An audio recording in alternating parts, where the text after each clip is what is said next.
Welcome to the Own It Powercast, the place to be when you get serious about making big changes and accelerating growth in your life and in your relationships. Finally create the life you've always wanted, living life on your own terms. Learn how to take your fear and turn it into powerful choices that will create sustained change. Now your host, Mary Baker. Hey everyone, welcome back to the Own It Powercast, the place to come to get what you need to move yourself forward. Hey, it's Mary Baker and welcome to episode 203, Tracing the Roots of Anxiety, How Early Life Experiences Shape Our Inner Worlds. Well, welcome back to this month, which has been focused on one of the biggest things that I think I work with clients around and the biggest driver of their frustration, and that is their fear and anxiety. Now, last week, we introduced the two main types of anxiety we're going to work on this month, generalized and social anxiety, and talked about how they can really limit you from living a full life. Well, I think they are truly thieves, stealing our opportunities to be real and in the moment, and to connect deeply with others and with life. Well, this week, we're going to get into where fear and anxiety come from for many of us, and thus how to do some healing work around it. Now, we all have fear and moments of anxiety. If we didn't, we wouldn't have an amygdala or a pulse, I would argue. But what we're talking about this month is where it can get to the point where it's chronic and it really starts to limit your life. It gets in the way of being able to relax and just be, to take a healthy risk here and there, to move yourself forward and expand your horizons, and to have healthy relationships and good health, because anxiety takes a toll on our body. Okay, so you know me, I'm going to go back to the early years because that's where everything started. And that's where the roots of anxiety often are too. Now, this is outside of you being an adult and having something traumatic happen to you. Because the research shows if you didn't have a lot of this stuff we're going to talk about growing up, and then something bad did happen, like a carjacking or some kind of crazy weather event that was traumatic, you'll come through that a lot better than if you had a history of things in your childhood that would cause anxiety. Okay, so one of the big ones, and one we've talked about often here on the show, is being taught not to trust yourself.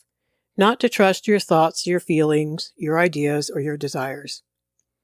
So, parents can unwittingly teach their children not to trust themselves in a variety of ways. One way is dismissing their child's emotions, and they're not doing this to be mean or cold or uncaring. They're doing this because they want to fix their child's feelings because they want to make it all better. So when a child expresses their feelings or ideas, the parent might dismiss them, saying things like, "Oh, you're just being silly," or "That's not a big deal," or "It'll be okay." And over time, the child might learn to suppress these emotions and not trust their own feelings or ideas. So in other words, they didn't get the empathy first, like, "I understand you're upset. I know you're mad about what happened at school today." And then they could have been told that it'd be okay. Because of course we all want to hear that eventually. The other way is that parents can criticize their child's choices. So if a kid makes a decision that a parent disagrees with, the parent may criticize or belittle the child. This can lead the child to doubt their own judgment and become hesitant to make decisions for themselves because they don't trust. That reflection, the mirror that the parent is holding up, is telling them you can't make good decisions. Another way is ignoring the child's needs. If a child's needs, like the emotional, physical, or otherwise, if they're consistently ignored or minimized by a parent, the kid's going to learn to suppress their own needs and desires, furthering their lack of trust in themselves and also subverting needs. And that's where you see a lot of acting out and a lot of poor coping, like eating their feelings, lashing out in anger, self-harm. Another way is when parents enforce very strict rules without explanation. So when a parent enforces strict rules without providing an explanation or allowing for a discussion, depending on how old the kid is, a child may not understand the reasoning behind the rules. And then they're going to become hesitant to trust their own judgment. If they understand the validity of why they can't run in the street, or why they can't chase their sister around with a knife, then when they go to set their own boundaries, they're going to have more confidence in doing that. So these are just a few examples, and it's important to note that most parents don't intend to teach their children not to trust themselves, right? It is important, though, for parents to be aware of their own behavior and how it might impact their child's sense of self-trust. Encouraging open communication, providing opportunities for the kid to make decisions and figure it out for themselves, and acknowledging and validating a kid's emotions and needs can really go a long way. All right, so those are some ways that, without meaning to, of course, parents can create anxiety in a kid because they're not trusting themselves. So another way is bullying. Now, this can happen at school, but I want to talk today about how it can come from an older sibling or even a parent or both. I say both because that parent is also treating their sibling poorly and crap rolls downhill. So this can really have a significant impact on kids. I mean, here are some of the potential ones. Psychological effects. Children who experience bullying are probably going to develop anxiety, depression, low self-esteem, and some feelings of helplessness because they didn't have any sense of agency. They may also experience a range of physical symptoms like headaches, stomach aches, and difficulty sleeping. There are the social effects. Kids who experience bullying may become socially isolated or at least socially anxious, sometimes withdrawn, have difficulty making friends.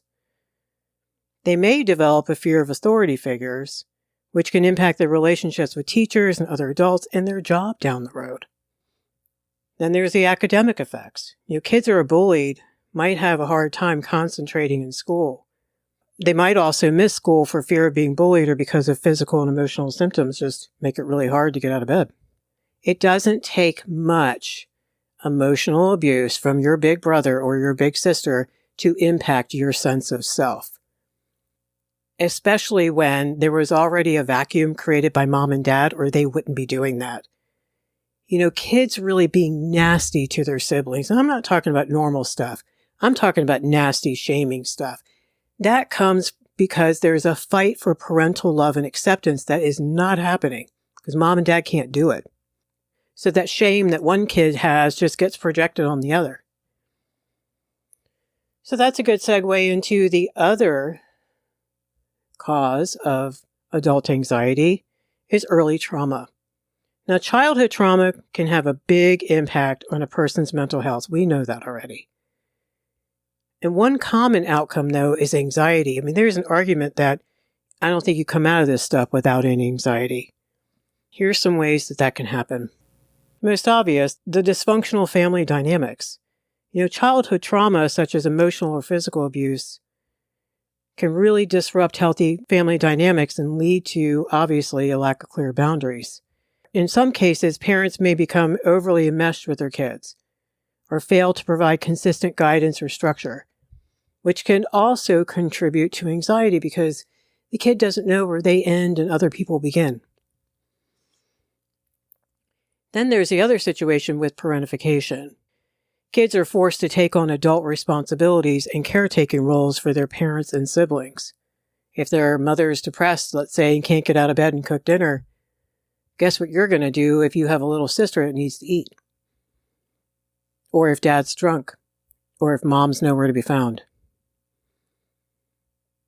Or maybe there is mom or dad, but maybe they both have to work so much you got to take care of your younger siblings. This can really blur boundaries and lead to feelings of anxiety and overwhelm as kids struggle to manage their own needs and those of others. Because that's the thing. If you are being parentified, who is taking care of your needs? No one. You had to stuff them away in order to fulfill the role of whatever that was.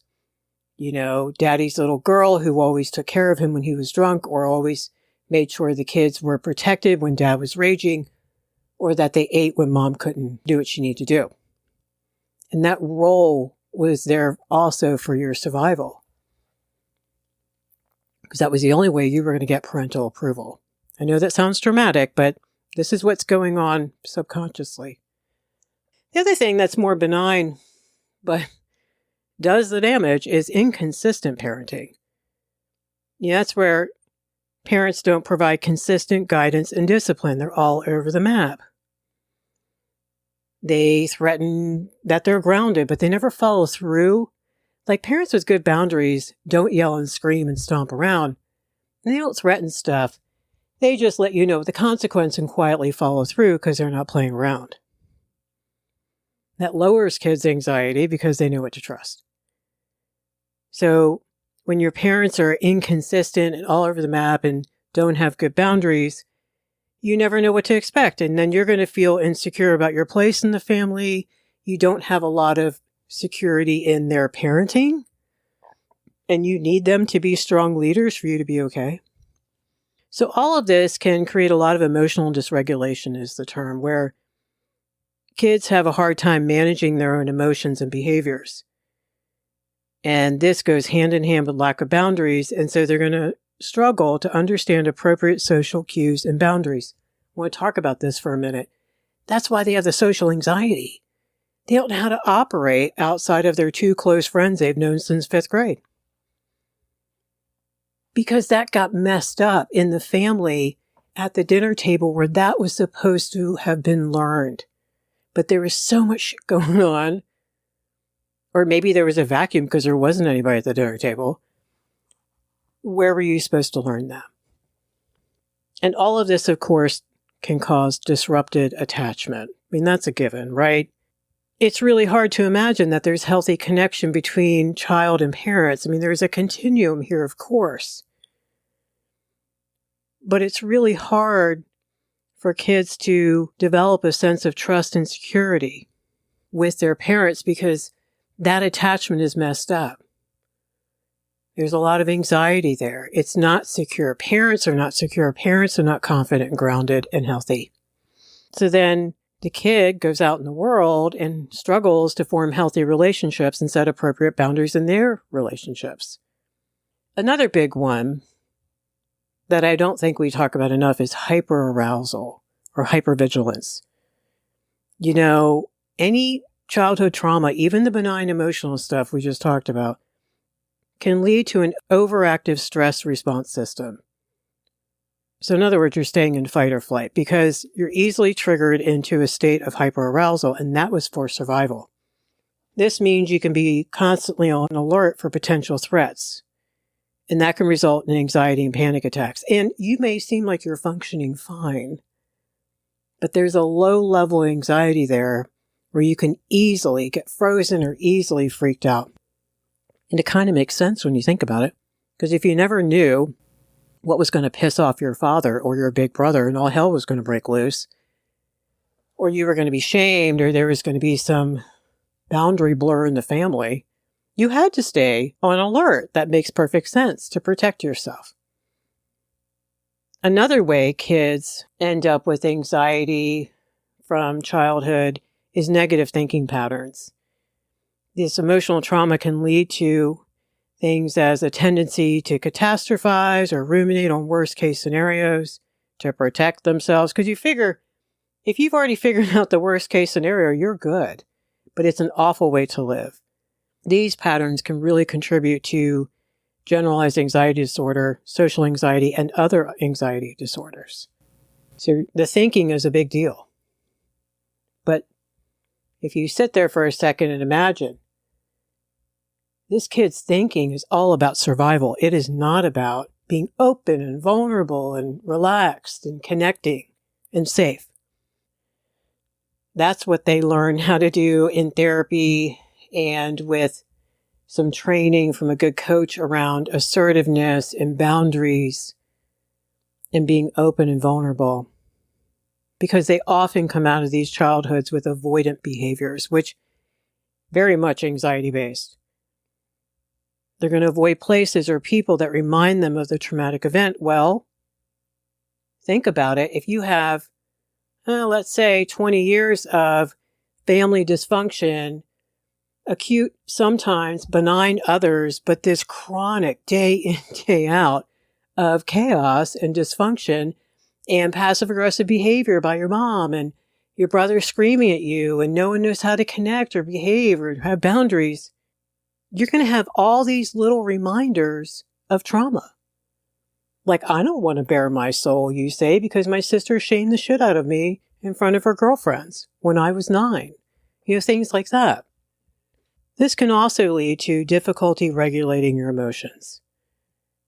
It makes it a challenge because you have all these intense feelings of fear and anxiety that you don't know what to do with, because first you don't really realize even where they came from.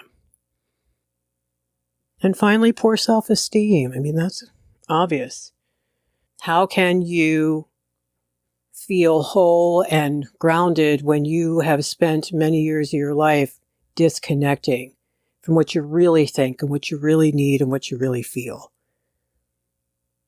That's what creates good self-esteem and confidence. And if you grew up in a family who couldn't handle any of that, you're going to have anxiety. And it's going to take some work, but you can do it to get back in touch with the parts of you. So another big area, but also intertwined with what we've been talking about, is a lack of boundaries in the family. You knew I was going to talk about that. There's a lack of boundaries in the family. It can create anxiety for kids. That persists into adulthood. Okay, there's role confusion. Like we alluded to earlier, it's like kids may struggle to understand their role in the family.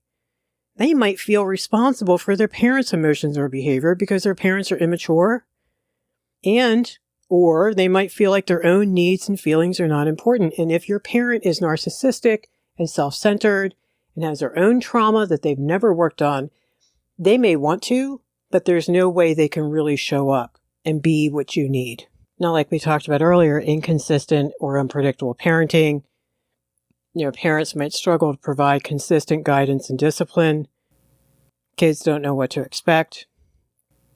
It's also a boundary blur. Like, you can have a loving kind. People are over-involved in other people's lives. So in families with weak boundaries, kids might feel pressured to take on caretaking role for their parents or siblings, to rescue.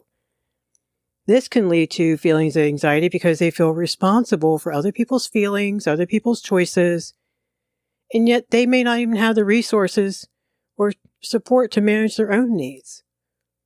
Pretty messed up. So then they struggle with self-regulation because they might not have clear limits on their behavior. So if you grew up in a family where boundaries didn't happen and mom yelled and screamed, but you were never disciplined in a healthy way, you didn't learn impulse control, you didn't learn how to manage your emotions, and you ended up with anxiety. The other thing is difficulty with assertiveness. Now, in families that don't have great boundaries, kids don't have a lot of opportunities to practice assertiveness in a healthy way, and if they tried to, it probably didn't go well because the family couldn't handle that. It is so important for families to have clear boundaries in order to give their kids a sense of safety, security, and predictability. When boundaries aren't established, it can really lead to a range of negative outcomes, namely anxiety. That's why when I work with parents and I ask, well, how are the kids doing at school and at daycare? And like, oh, they do fine. Then we talk a little bit more about the teacher or teachers and kind of how they run the classroom. What you find out is that kid does really well at school because maybe they have a healthy 4th grade teacher who has clear boundaries, is predictable, follows through. They can trust her and they feel safe because they know what's going to happen. When they're losing it at home, it's often because there aren't great boundaries. So that's a lot of the childhood stuff. That's not all of it, but that gives you a sense of how anxiety can come from childhood. And there is a continuum of trauma here, from the really awful physical and sexual and emotional abuse and neglect to the more benign as you move down the line. Be careful. I have a lot of clients who say, but Mary, I didn't really have it that bad. They loved me, they fed me, they clothed me. And it's harder for those people because they weren't beaten and they weren't screamed at per se, but there were a lot of boundary issues in their family.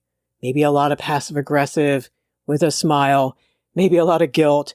Maybe you learned how to feel responsible for your mom's feelings kind of thing. All of that is going to still create anxiety. So here's the conundrum. If you grew up with a family anywhere on that continuum, unfortunately, like we've talked about here, you're probably going to go out and pick unhealthy people as well to be friends with, to be colleagues with, to be partners with.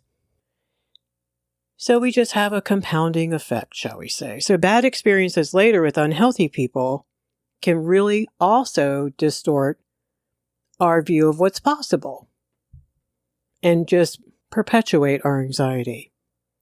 So when we have bad experiences as adults or young adults or teenagers, it distorts our view of what is possible and what's healthy and unhealthy in our relationships. Like negative beliefs. So if we have experienced unhealthy relationships, we might really have some negative beliefs about ourselves. I mean, you hear me talk about environments all the time. This is why. We can think badly about ourselves, other people in the world. So for example, we might believe that we're unlovable or that everyone will eventually hurt us. And those beliefs can prevent us from pursuing healthy relationships and experiences. And these beliefs can keep us from pursuing other healthy relationships and experiences, and we might not believe that's even possible. We're going to end up having trust issues. Bad experiences can lead to trust issues, making it challenging to form healthy connections with healthy people. We're going to struggle to trust others, even when they demonstrate that they're trustworthy because of past experiences. Your brain is like, that's a hot stove, I'm not touching it again. There's that fear of vulnerability. You're probably going to avoid opening up to others or sharing your true self because you believe that that's going to lead to pain and disappointment and shame and possibly emotional abandonment. Because maybe it has before. You're going to have difficulty setting boundaries. Unhealthy relationships can make it challenging to set or maintain healthy boundaries with them. So you might struggle to recognize when your boundaries are even being violated. Now, what happens, again, is if you were manipulated growing up or had your boundaries violated, your radar's all messed up for adulthood. You don't even know when things are happening that are inappropriate because you have tuned that out to survive. When I work with people, we do a lot of boundary work where they start noticing all the crap that's happening around them. And even though that's uncomfortable, it's very healthy for them to recognize, hey, what she did was really not okay. Whereas they might not have even recognized what she did 6 months ago. There's unhealthy coping mechanisms as a result. There's avoidance, there's numbing out, there's self-sabotage that we're going to talk about more on the show this month.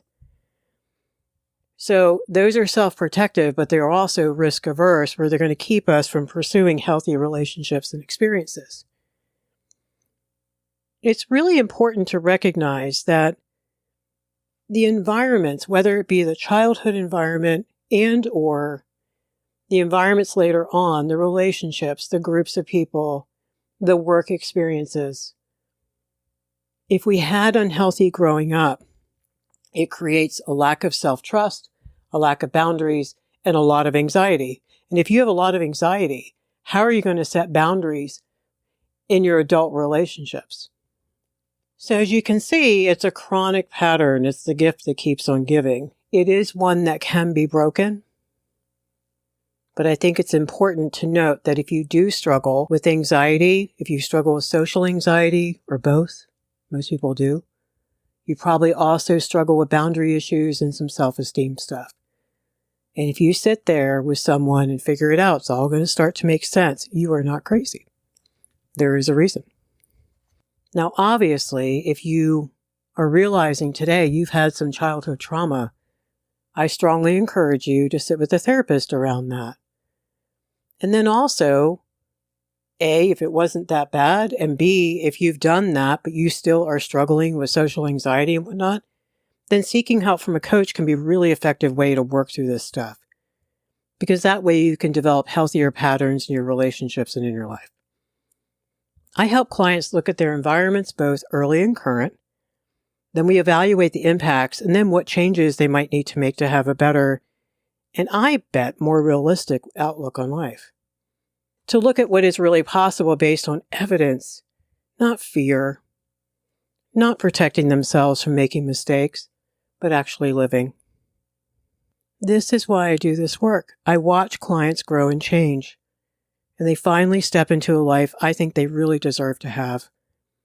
One that fear held them back from being able to pursue and enjoy. So today we talked about early childhood trauma, lack of family boundaries, and bad experiences with unhealthy people, and how they can all contribute to anxiety in different ways. Childhood trauma can lead to anxiety by disrupting healthy development, making it hard for the kid to regulate their emotions, making it hard to trust their thoughts. And the lack of family boundaries we talked about can really contribute to anxiety by leading to unclear expectations, parentification, and inconsistent parenting.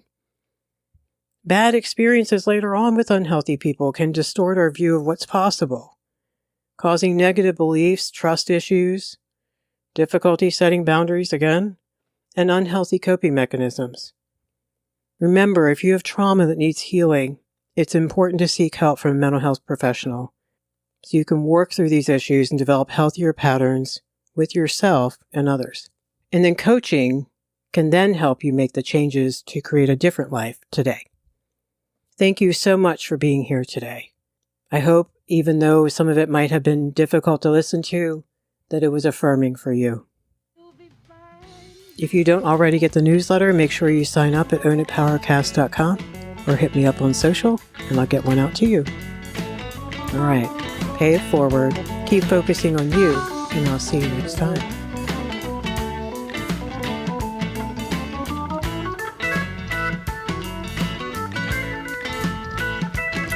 We hope you took away some useful insights and tools you can begin using right away. If you did, please leave a positive review and share on your social media. Because could you imagine if everyone in your life really got it together?